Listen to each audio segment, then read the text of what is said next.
जम्मू कश्मीर के पहलगाम में 22 अप्रैल को हुए आतंकी हमले की गूंज एक बार फिर भारतीय राजनीति में सुनाई देने लगी है।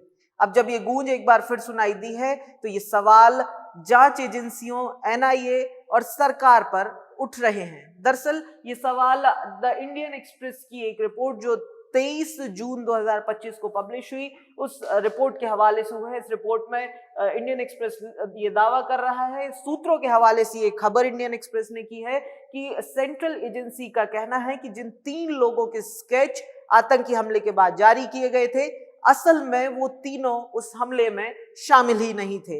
इस रिपोर्ट के बाद राजनीति उबाल पकड़ने लगी और तमाम जो विपक्ष के नेता हैं वो एनआईए और सरकार को घेरने लगे। एनआईए चूंकि जांच कर रही है, इसीलिए एनआईए को बाय डिफॉल्ट ही घेरा जाने लगा। सुप्रिया सुले जो कांग्रेस की सीनियर लीडर हैं, उन्होंने लिखा कि आनंद फानन में लीपापोती करने के लिए किन्हीं और आतंकियों की तस्वीर निकाल दी गई।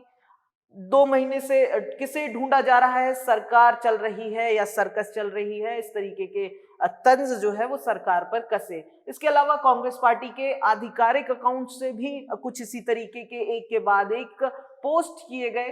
सीधे साफ तौर पर कांग्रेस ने 4 सवाल किए, इसमें 4 पॉइंट पर यह बात की, जिसमें सबसे बड़ी बात तो यह है कि जल्दबाजी में मोदी सरकार ने बिना वेरीफाई कराए स्केच जारी क्यों किए। ये क्या पुलिस पर स्केच जारी करने के लिए ऊपरी दबाव था, ये सवाल किया है कांग्रेस ने। इसके अलावा ये भी एक बड़ा आरोप सरकार पर लगाया है कि सरकार का ये हेडलाइन मैनेजमेंट का तरीका था ताकि ये दिख सके कि सरकार इस पर कुछ कर रही है।